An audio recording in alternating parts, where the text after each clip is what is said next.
साथियों नमस्कार। आप लाइव देख रहे हो। जब तक भाई सारे भाई जुड़ जाते हैं लाइव में उसके बाद में शुरू करते हैं। बड़ी खबर के साथ में सीधी पूर्व सैनिकों से जुड़ी हुई खबर है। 6 मांगे पूर्व सैनिकों की पूरी हो सकती हैं और हो सकती क्या है, हो गई बस। क्योंकि एक संगठन ने दोनों हाथ से चिट्ठी लिखी है 6 और बताया गया ये है कि जो जैसलमेर से एक तोतड़ा कैप्टन उसने बताया कि ये सीधा आदेश पीएम से मिला है। पीएम से कोई मीटिंग हुई है सूबेदार अर्जुन कुमार की और पीएम के कहने से ये चिट्ठी लिखी गई है दोनों हाथ से। आपने वो पिक्चर तो देखी होगी, फिल्म देखी होगी, 3 इडियट्स फिल्म थी एक जो आमिर खान की थी। उसमें एक प्रोफेसर होता है, वो प्रोफेसर ब्लैक बोर्ड पे दोनों हाथों से लिखता है। ऐसे ही 6 चिट्ठियां लिखी गई हैं। मैं एक बार एक कागज निकाल लेता हूं, ध्यान में था मेरे पर मैं निकाल नहीं पाया यार।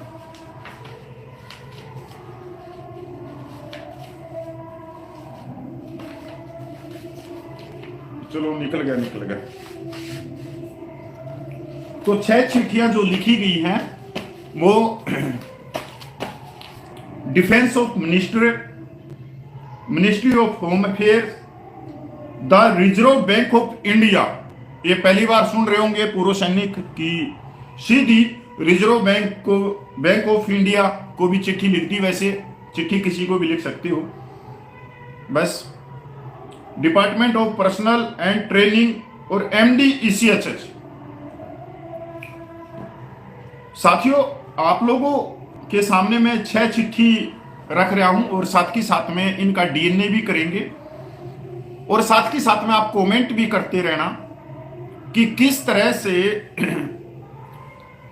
पिछले 8-9 साल में एक मेजर जनरल ने चिट्ठी लिख के 30 लाख पूर्व सैनिकों को बेवकूफ बनाया, बरगलाया, गुमराह किया। आज ऐसा ही एक सूबेदार कर रहा है और सूबेदार जो अपने आप को स्वयं घोषित महाज्ञानी, बुद्धिजीव, ज्ञानचंद्र और ध्यानचंद्र जो कह के अपनी पीठ को थपथपाता था, उसकी 6 चिट्ठी आप लोगों के सामने में लेके आया हूं। वैसे सोशल मीडिया पे चिट्ठी आ भी गई होंगी कुछ भाई, जितने भाई जुड़ रहे हैं। एक मीटिंग हुई थी मथुरा आगरा में। वैसे नाम तो लिया गया था 30 लाख पूर्व सैनिकों की जायज मांगों के लिए, पर वो तो था कष्ट निवारण मीटिंग। मतलब किसी आदमी को कोई कष्ट है इंडिविजुअल को, तो उस कष्ट निवारण की वहां पर उनका कष्ट को मिटाया गया।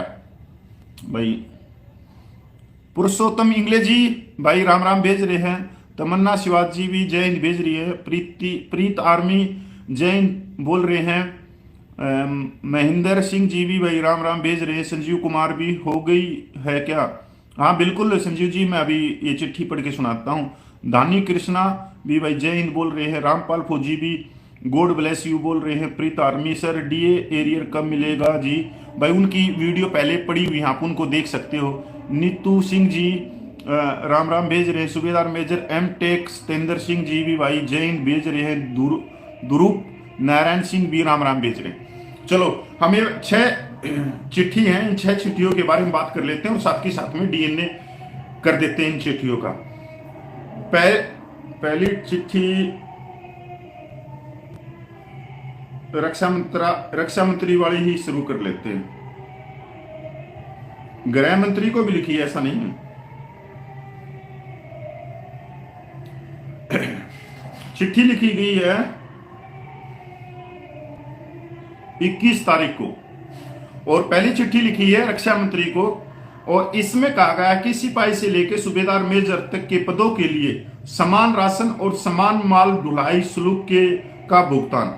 यह प्रस्तुत किया गया कि वर्तमान में अन्य रैंकों और जेसीओ को छुट्टी या अस्थायी ड्यूटी पर मूल वेतन के आधार पर राशन मनी और माल ढुलाई शुल्क का भुगतान किया जाता है, जबकि ड्यूटी पर होने पर वह सामान्य राशन के हकदार होते हैं। यदि सिपाही से लेकर सूबेदार मेजर तक को समान राशन मनी मिलती है तो छुट्टी पर रहते हुए उन्हें कम राशन लेने के लिए क्यों बाध्य किया जाता है?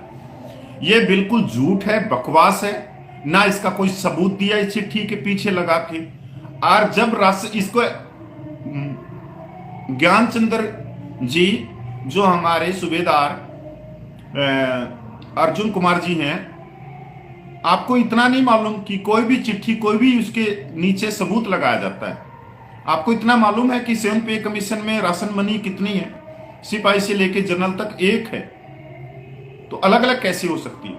अब जो ढुलाई का है, जो भी पोस्टिंग जाते हैं अपना सामान को लेके, एक मान लो दिल्ली में बैठा है कोई व्यक्ति और उसकी पोस्टिंग केरला में आ गई, तो वो एक अलग है, वो 7 पे कमीशन के अकॉर्डिंग मिलती है। और वो सिर्फ डिफेंस में ही नहीं है, अगर कोई केंद्र सरकार का दूसरे विभाग का है, रेलवे का भी है या दूसरे विभाग के भी हैं, उनकी भी पोस्टिंग आती है तो उसी हिसाब से मिलता है। तो आप पहले पूर्व सैनिकों की जो प्रॉब्लम है उनको तो सोल्व कर लो। आप सोल्विंग में ही पूछ गए और वो भी बकवास लेटर लिखते हैं, ये इसका डीएनए। अब दूसरी चिट्ठी इन्होंने लिख दी भारतीय रिजर्व बैंक को। इन्होंने कहा कि हम इस बात की सराहना करते हैं कि विभिन्न बैंक रक्षा कर्मियों और रक्षा पेंशन भोगियों की विभिन्न प्रकार की सुविधा के साथ डीएसपी खाता सुविधा प्रदान कर रही है। तो ये डीएसपी की जो सुविधा दे रही है वो कौन दे रहा है? रिजर्व बैंक दे रहा है, ये बैंक दे रही। और ये महाशय क्या कह रहे हैं कि सभी बैंक में जो डीएसपी अकाउंट के ऊपर जो भी वेलफेयर वो एक समान होनी चाहिए। अब इन बुद्धिजीव को कौन ये समझाए कि इसके अंदर प्राइवेट बैंक भी हैं, अलग अलग बैंक भी हैं, और वो अपने हिसाब से चाहे कोई ब्याज दर हो या कोई एफडी हो, वो अपने अपने हिसाब से, क्योंकि अलग अलग बैंक हैं तो अलग अलग उनकी वो चीजें चलती हैं। ये कह रहे कि एक समान कर दो। आपने ये लेटर क्यों नहीं लिखा कि सारे बैंकों का विलय करके एक बैंक बना दो? अब कल आप सब्जी मंडी में जाओगे, एक जगह टमाटर 20 रुपया केजी मिल रहा है, दूसरी जगह 21 रुपया मिल रहा है, तीसरी जगह वो 24 रुपया मिल रहा है। कपड़ों की दुकान पे जाओगे, एक जगह एक सूट साड़ी 300 रुपये मिल रही है, दूसरी जगह 320 में मिल रही है। ये क्या बात है? ये कोई समझ में आने का है? ये अगर किसी को डीएसपी अकाउंट स्टेट बैंक में का अच्छा लगता है कि वो ज्यादा फैसिलिटी दे रहा है तो ट्रांसफर करवा लो एसबीआई बैंक में, सीधी सी बात है। अगर किसी को पंजाब नेशनल की अच्छी सुविधा लगती तो पंजाब नेशनल में करवा लो। अच्छा, अगर एचडीएफसी का लगता है, आईसीआईसी बैंक का लगता है तो उसमें ट्रांसफर करवा लो। ये बुद्धिजीव है। और रिजर्व बैंक को लिख दिया इन्होंने लेटर, रुके रहना। ये अभी अमेरिका के राष्ट्रपति को भी लेटर लिख सकते हैं क्योंकि दोनों हाथ चल रहे हैं इनके, ये बुद्धिजीवियों के। ट्रंप को लेटर लिखेंगे अगली बार। जिसको ना काम करना हो ना, वो मूंगफली फोड़ फोड़ के खाता है और दूसरों को गुमराह करता है। तीसरा लेटर फिर इन्होंने भारतीय रिजर्व बैंक को लिखा। रक्षा कर्मियों को पेंशन ऋण पर सब्सिडी ब्याज वसूलने के लिए सभी बैंकों को दिशा निर्देश देने का अनुरोध। वाह भाई वाह! यह प्रस्तुत किया है कि विभिन्न बैंक पेंशन ऋण पर अलग अलग ब्याज दर वसूल रहे हैं। यद्यपि पेंशन ऋण पूरी तरह से सुरक्षित ऋण है और इसकी वसूली में बैंकों को कोई जोखिम नहीं है। किसान कार्ड सुविधा और आवास ऋण आदि के लिए नाम मात्र और कम ब्याज दर ली जाती है। अब इस ज्ञानचंद्र ध्यानचंद्र को देख लो, इसने उदाहरण दिया किसका? किसानों का। अब जो किसान जो फसल उगाता है वो पूरे देश का पेट भरता है, उसके पास में इतना पैसा भी नहीं है कि जब फसल की बुआई आती सॉरी खेत की बुआई आती है, तो वो कहां से लोन लेता है? बैंकों से, और उसको कम ऋण पे देते हैं, क्योंकि किसान इतना समर्पित नहीं है या इतना संपन्न नहीं है। पर इसने कहां पर अटका दिया कि आवास ऋण, गाड़ी ऋण, और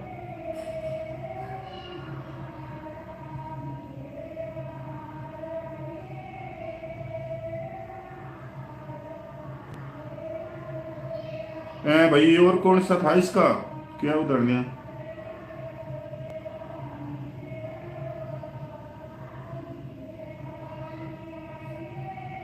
आवास ऋण मतलब हाउस लोन, गाड़ी लोन,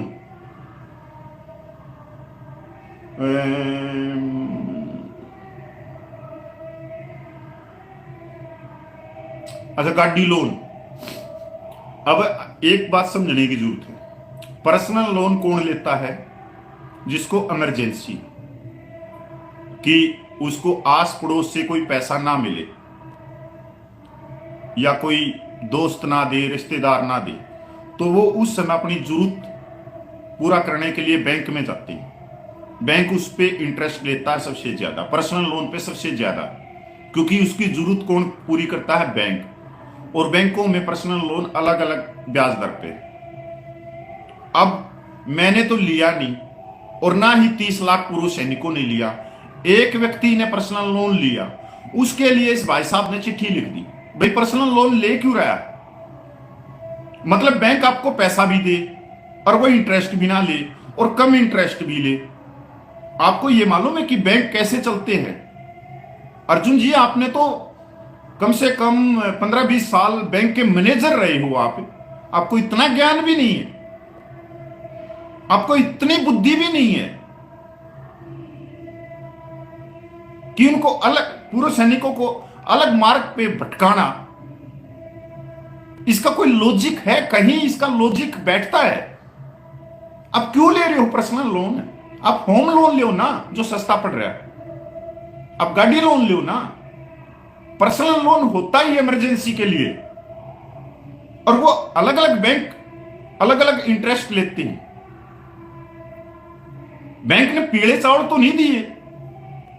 बैंक आपकी जरूरत पूरी कर रहा है तो बैंक ले रहा है, बैंक चल भी तो उन्हीं के कारण रहा है। ये जो आगरा मथुरा में जो मीटिंग हुई, वो कष्ट निवारण मीटिंग थी, एक एक बंदे की।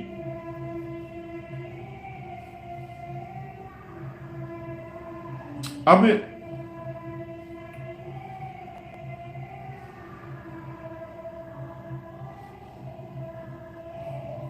देखो भैया, हो गया ये। अगला लेटर लिखा है इन्होंने गृह मंत्री को। गृह मंत्री जी को बोल रहे हैं, जो सिक्योरिटी एजेंसियां हैं अलग अलग राज्यों में चल रही हैं, वो एक समान वेतन नहीं है। ये भी कोई लॉजिक नहीं है, उनका वेतन एक समान नहीं है।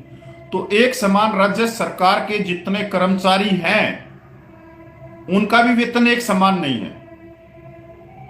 उदाहरण के तौर पे, अगर सबसे ज्यादा वेतन कर्मचारियों को कहीं मिलता है तो वो हरियाणा, पंजाब और दिल्ली में मिलता है। यहां हरियाणा, पंजाब में एक जो जेबीटी टीचर है, उसका वेतन 35,000 से अप शुरू होता है, और वहीं गुजरात में आप देखोगे तो वो तो बहुत नीचे है। और आपने ये सिक्योरिटी एजेंसी की बात करी, तो आपने डीजीआर को क्यों नहीं बोला? सीधी सी बात है कि आप जवान को ऊपर उठा रहे हो या बंधुआ मजदूर बना रहे हो।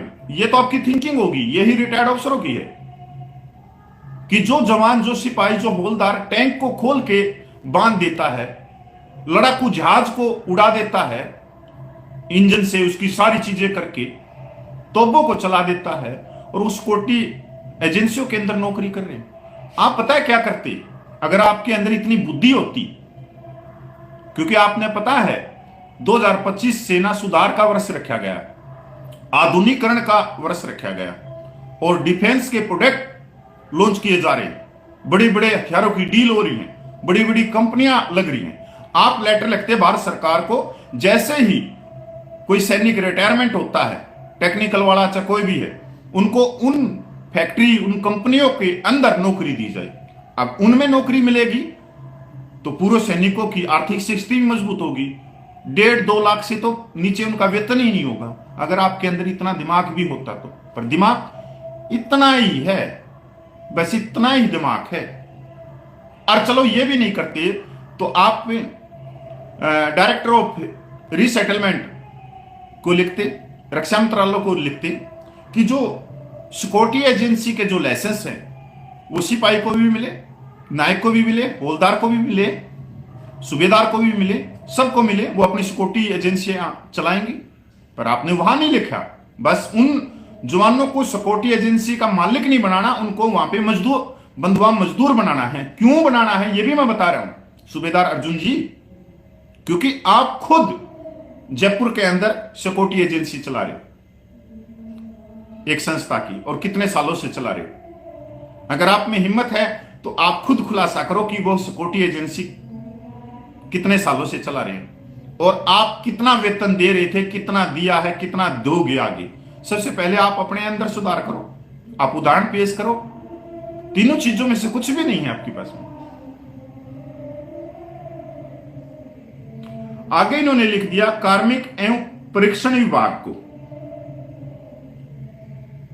केंद्रीय और राज्य सरकार के विभागों में संविदा के आधार पर भरे जाने वाले रिक्त पदों पर 10% पूर्व सैनिकों को भर्ती किया जाए।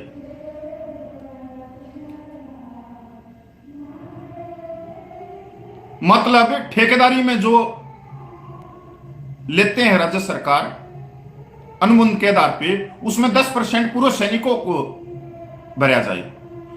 अभी अभी राजस्थान के अंदर पॉलिसी चेंज करी गई 2022 के अंदर, जो सैनिकों को जो आरक्षण मिलता था वो अलग अलग जातियों में बांट दिया, जबकि पूर्व सैनिकों में कोई जाति नहीं होती। और उससे क्या है, जो परसेंटेज आई, मान लो अगर बड़े बी पद जो ग्रुप बी के हैं, ग्रुप ए के हैं, ग्रुप सी के हैं, अगर वहां पर 100 वैकेंसी निकल गई तो 100 वैकेंसी में से 2 या 3 वैकेंसी भी हाथ नहीं लग रही। और कई तो वैकेंसी जो 10, अगर 10 वैकेंसी निकल गई तो उसमें 0 मिल रही है। आप वहां क्यों नहीं सुधार करवा देते राजस्थान में ही? वहां तो बहुत बड़ी बड़ी रैलियां भी होली इस आरक्षण के लिए। नहीं, ये घुमा रहा है आप लोगों को। आप इसको नहीं पता कि सेंट्रल गवर्नमेंट में पूर्व सैनिकों को 25% तक आरक्षण दिया गया है और वो कम से कम 1.5 लाख पद खाली पड़े हैं। आपने भारत सरकार को लिखना था कि वो पद जल्द से जल्द भरे जाए। इसके साथ में हर एक स्टेट में, मध्य प्रदेश में मेरे हिसाब से आरक्षण नहीं है, नहीं तो तकरीबन सभी स्टेटों में आरक्षण है। अगर हरियाणा की बात करें तो सी और डी ग्रुप की नौकरियों में 14% से ज्यादा है। आपने लेटर लिखना था भारत सरकार को, रक्षा मंत्रालय को, कीजिए आप हुक्म दो, आदेश दो भारत देश की सभी राज्य सरकारों को कि जितने भी पूर्व सैनिकों के लिए आरक्षण के जो नौकरियां हैं वो जल्द से जल्द उनको दी जाए। संविदा क्या होती है, क्या होती है वो? देखो कहां से कहां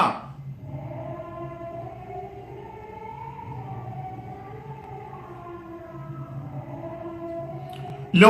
अब इन्होंने एक काम और भी कर दिया, अभी इनका दिमाग भी देखना, बुद्धिजीव भी देखना, सौ घोषित महाज्ञानी को भी देखना। अब महाज्ञानी क्या कह रहा है, किसी वर्दीधारी अधिकारी की नौकरी पे कहते हैं हरियाणा में डांगर हंडवाएगा, ये उसकी नौकरी को खाने के लिए सीधा लेटर किसको लिख रहा है? एमडी ईसीएचएस को, एक जर्नल को, और जर्नल को कह रहा है कि आप आदेश दो सभी जो पैनल हॉस्पिटल हैं ईसीएचएस के अंदर जो आते हैं कि अगर कोई जवान जिसको जनरल वार्ड मिलता है, अगर वो सेमी वार्ड में जाना चाहता है तो उसका एक्स्ट्रा खर्चा अपनी जेब से वो जवान उस हॉस्पिटल को दे देगा। क्या कोई जनरल इस तरह का आदेश जारी कर सकता है? सोचने की बात है, कमेंट करके बताना। जबकि वो सरकारी नौकर है, वो तो फंस जाएगा, वो तो फंस जाएगा। इसका मतलब वो अपने हिसाब से और अपने आदेश से पूरे इंपैनल्ड हॉस्पिटलों को चिट्ठी लिख देगा। इसका मतलब उसका कोई कमीशन है? ऐसे कैसे हो सकता है? मतलब एक जर्नल को इसने मेरे हिसाब से पता नहीं क्या समझा है कि एक जर्नल लेटर लिख देगा पैनल हॉस्पिटलों को। भाई वाकई में ही वो बुद्धिजीव, इतना महाज्ञानी व्यक्ति आदमी। आप बताओ, अगर आप सरकार के नौकर हो तो आप लिख सकते हो, आप किसी हॉस्पिटल को यह आदेश दे सकते हो कि अगर कोई जवान जिसको जनरल वार्ड लागू है, अगर वो सेमी वार्ड में जाना चाहता है, प्राइवेट वार्ड में जाना चाहता है, तो जितना खर्चा जनरल वार्ड का है वो तो ठीक है, उससे हो जाएगा। अब जनरल वार्ड कितने में मिलता होगा? मेरे हिसाब से 700-800 का मिलता होगा। और सेमी वार्ड का जो किराया है वो 7,500 रुपये चढ़ जाता है। अगर सीजीएसएस की बात करें तो 3-3.5 का होता है। और प्राइवेट वार्ड सीजीएस की बात करें तो 7,000 का। अगर आप पेमेंट अपना इलाज करवाते हैं तो वो 14,000 से लेकर 17,000 रुपये तक का रेट है। तो ये कह रहा है कि जनरल वार्ड में 800 रुपये तो हो गए, उसकी सरकार देगी, वो ईसीएचएस देगा बिल में। और उससे ऊपर अगर वो रूम अगर 7,000 का है या 3,000 का है तो वो अपनी जेब से देगा जवान। किसको? उस हॉस्पिटल को, क्योंकि वो जनरल वार्ड से सेमी वार्ड में चला गया। ऐसा आदेश दे दो, ऐसा आदेश दे सकता कोई जो सरकार का नौकर है? नहीं, ये मटरगश्ती है। वो हंसते होंगे इतने बड़े बड़े जर्नल बैठ के कि देखो क्या लेटर लिखा है इसने, कैसे ये सूबेदार। फिर आप लोगों को बुरा लगेगा।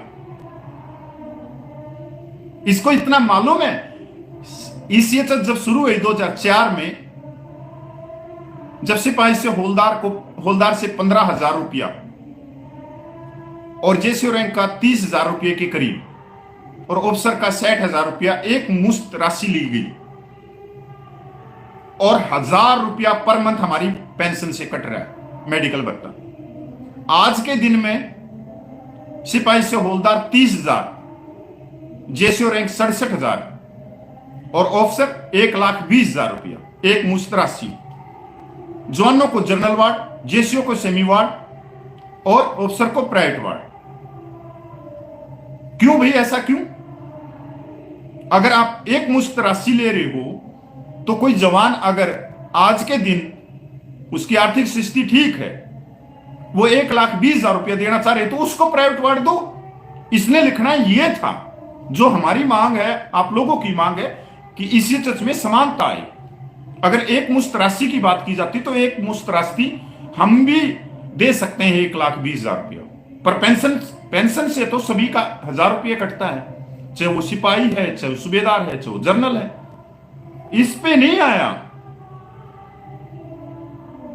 कहीं आप ये सोच रहे हो मेजर जनरल से भी 4 चंदे आगे बढ़ गया है तो जवानों को नीचे दबाने में, कि सिपाही और हवलदार तो बहुत कुछ ही नहीं है। मतलब इसका सूबेदार उनसे भी 4 कदम आगे है यार, इसकी थिंकिंग। क्या बताएं अब? ऐसा कैसे लिख सकता है यार कोई आदमी? इसने लिखना यह था एक समानता लेके आई जाए इसमें। अगर कोई 67,000 रुपया कोई सिपाही दे रहा है एक मुश्त, उसने पहले दे दिए ना, जो पहले आए रिटायरमेंट उन्होंने 15,000 दे दिए, और जो आज दे रहे हैं वो 30,000 दे रहे हैं, तो उनसे अपने 67,000 पूरे कर लो। जैसे भाई मैं 15,000 रुपये दे के आया था, अगर मेरे को प्राइवेट वार्ड आज दे रही है सरकार, तो भी मैं 1,05,000 रुपये देने के लिए तैयार हूं। मेरे को प्राइवेट वार्ड दीजिए, प्राइवेट वार्ड दिया जाए मेरे को। यह तो हो गई अधिकारों की बात, समानता की बात, न्याय की बात।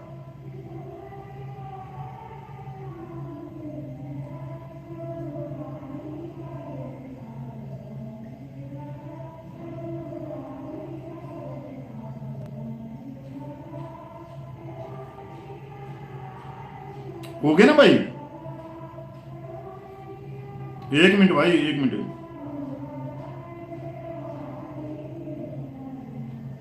हो गए, एक आधा लेटर और रह गया होगा। साथियों, आपको अब बुरा लग रहा होगा। आप देखते हो कोटाई यूट्यूबरों की बल्ले बल्ले खुशखबरी, और उन्होंने आपको इतना संतुष्ट कर दिया, तब ये इस तरह के लेटर आपकी मांगों के खिलाफ निकल रही। आपको आपकी न्याय से भटकाया जा रहा है।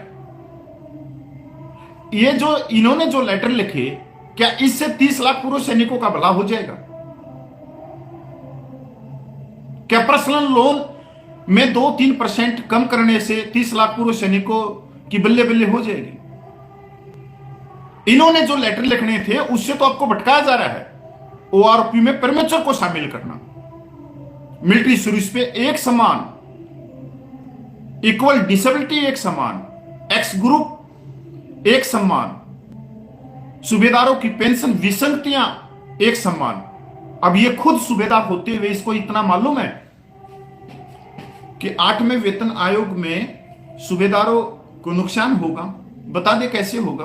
वो तोतला कैप्टन है ना, एक जैसलमेर से तोतला कैप्टन, आज में किसी ने वीडियो भेज दिया।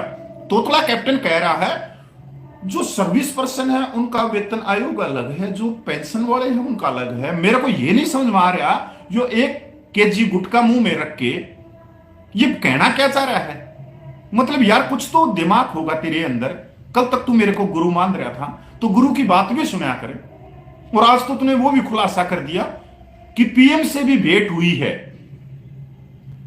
पीएम से भी भेंट हुई है जवानों की जो जायज मांगों को तोड़ने के लिए। तभी तो ये लेटर ये नहीं लिख रहे मिलिट्री सर्विस पे का, डिसेबिलिटी पेंशन का, ओआरपी का, विसंगतियों के बारे में तो ये जा ही नहीं रहे, उस दिशा में तो जा ही नहीं रही। ये तो पता नहीं कहां रजिस्टर्ड करवाएंगे उस संस्था को। मतलब ये सब कुछ एक प्लानिंग है।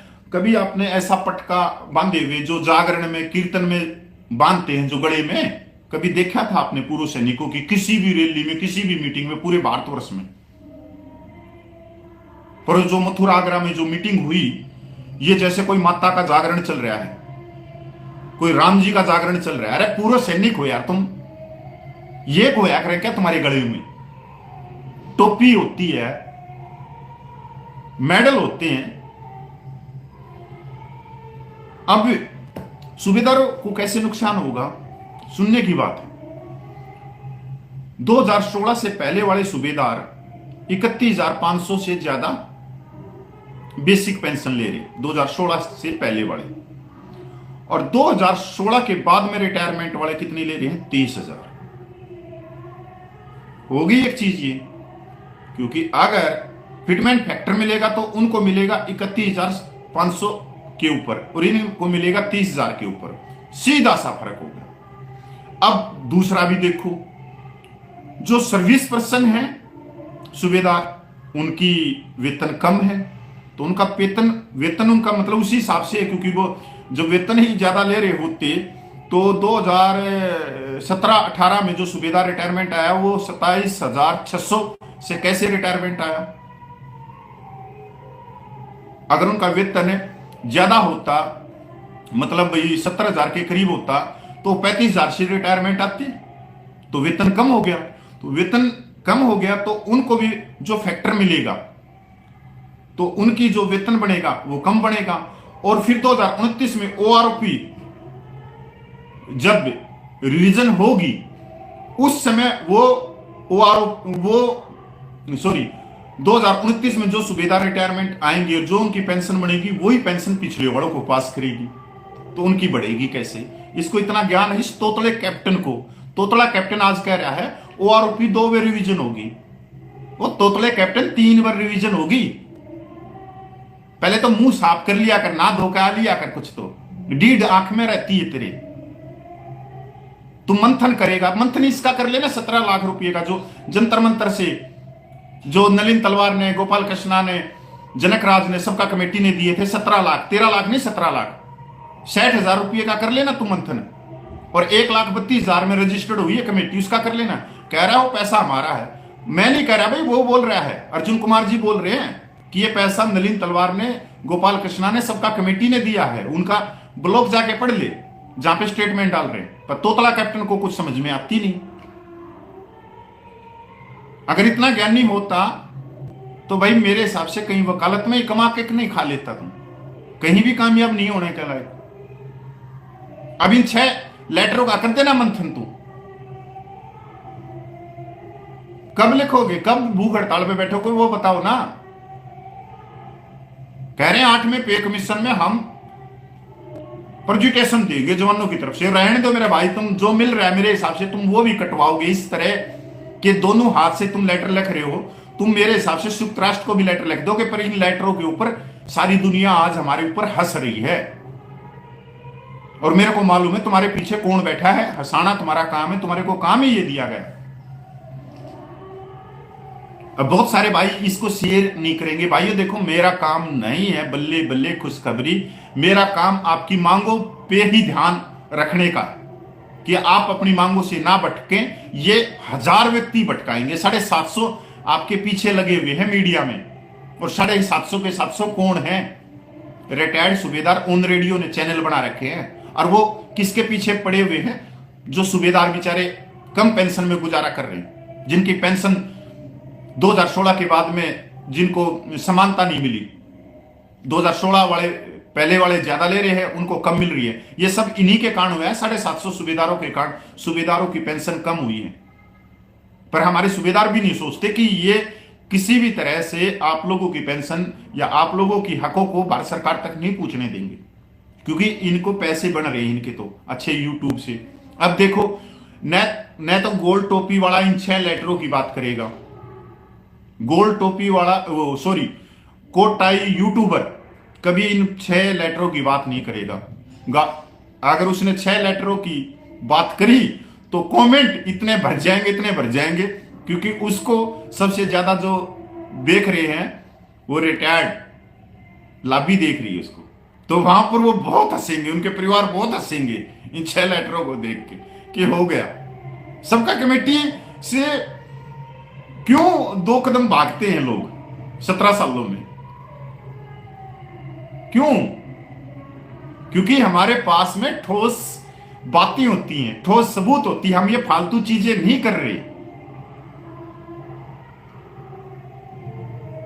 हम समानता के लिए चल रहे हैं। अगर वो समानता मिल गई तो आपकी पे पेंशन वैसे ही बढ़ जाएगी।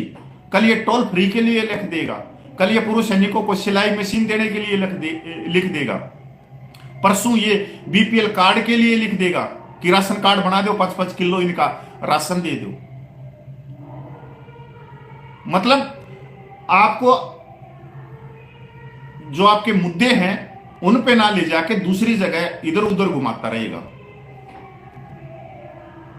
यह काम होता है नेताओं का रैलियों में, कि वो ये नहीं बताएंगे कि विकास क्या करना है। बस आमने सामने धर्म जाति ये चीजें वो चीजें, और पूरी रैली को 3 घंटे में निकाल देंगे। ना लोग पूछते कि भाई तू नेता बनने के बाद में हमारे इलाके में क्या विकास करेगा, क्योंकि लोग ये बातें पसंद नहीं करते विकास की, कि अच्छी शिक्षा, अच्छा स्वास्थ्य मिले, अच्छी परिवहन मिले। लोगों को पसंद नहीं है। उनको पसंद है जो वो नफरती बातें बोल रहा है, नफरती भाषण बोल रहा है, वही पसंद है। इसलिए मेरे को लोग पसंद नहीं करते, क्योंकि मैं उनके हकों की बात करता हूं। तो लोगों को हकों की बात नहीं चाहिए, उनको चाहिए खुशखबरी। जो बल्ले बल्ले की कभी कोट टाई वाला दे देता है, कभी गोल टोपी वाला लेटर लिख के दे देता है। लेते रहो, मजे करते रहो। जय हिंद, वंदे मातरम भाई। तोसीफ साहब जय हिंद जी। आपको प्रदीप कुमार अग्निवीर का क्या होगा सर? भाई हमने तो अपना ही नहीं पता। ये तो यार वो बता सकते हैं, गोल टोपी वाले, ये तिरछी टोपी वाले, कोट टाई वाले यूट्यूबर। आयुष मेहरा सर, पुराने पेंशनर के मेडिकल अलाउंस बढ़ने वाला था, नहीं बढ़ा, क्या हुआ? तो अगर भाई आप डिफेंस से ताल्लुक रखते हो तो मेडिकल अलाउंस देखो, हमारे को तो मिलता नहीं, हमारे को इसी से लागू है, कंपलसरी है वो, और का मैंने पता नहीं। और भाई सेंट्रल गवर्नमेंट वालों को सीजीएसएस से लागू। मैंने माने लक्ष्मण भाई राम राम भेज रहे हैं। RKSPTI सबका सैनिक संघर्ष कमेटी जिंदाबाद बोल रहे हैं। नारायण के सूबेदार साहब भाई हंस रहे हैं। संजय राठौड़ भाई राम राम भेज रहे हैं। कैलाश मायावी भाई अपने राम राम बोल रहे हैं। नरेंद्र के भाई कपिल जी नमस्कार बोल रहे हैं। ध्रुप नारायण भी भाई राम राम भेज रहे हैं। सूबेदार major M tech Satendra Singh भी भाई जय हिंद बोल रहे हैं। बहुत सारे भाई मैसेज धड़ाधड़ है। एसएन तिवारी जी भी भाई जय हिंद बोल रहे हैं। नेतारा बसेरा यो होने के चक्कर में सर्विस के दौरान बेचारे परेशान रहते हैं। मेरे से क्यों बुलवा रहा है, इन्होंने अच्छा लिखा है। बलविंदर सिंह सर आप सही हो। अरे मैं कोई सही नहीं हूँ, सही तो ये गोल टोपी वाले हैं। इनके कारण तो आरोपी दरी 1 से लेके 3 का आपने पता ही है क्या है। प्रकाश चंद्र भी भाई जय हिंद बोल रहे हैं। प्रकाश दुबे भी भाई जय हिंद सर बोल रहे हैं। घने मैसेज आए हुए हैं। चलो भाई धन्यवाद जितने भाई देख रहे थे। किसी का मन करे तो इस वीडियो को ज़्यादा से ज़्यादा अपने एक्स रूसमैन के ग्रुपों को में शेयर करना। और जो 160 संगठन है ना, उसमें से 160 में से टोटल 27 या 28 रहे हैं। वो 27-28 को अभी छोड़ देना चाहिए नैतिकता के हिसाब से। कपिल की बातों से नहीं, अपने मन की बात सुनो, अपनी आत्मा की बात सुनो। और नहीं छोड़ते तो अपने प्रधान को कहो कि भूख हड़ताल पे बैठे, तब सरकार मानेगी। लेटरबाजी से कभी सरकार नहीं मानने वाली। अगर लेटर लिखने का शौक है ना, तो 1 ट्रक से ज्यादा तो सबका कमेटी के पास में भरे पड़े हैं लेटर, ले जाना। और सरकार के उस पर जवाब भी आए हुए हैं। 1 ट्रक ही जवाब आए हुए हैं। और उससे भी पेट नहीं भरे तो वाइस से ले लेना। उनके पास में भी आधे ट्रक से ज्यादा कागज होंगे।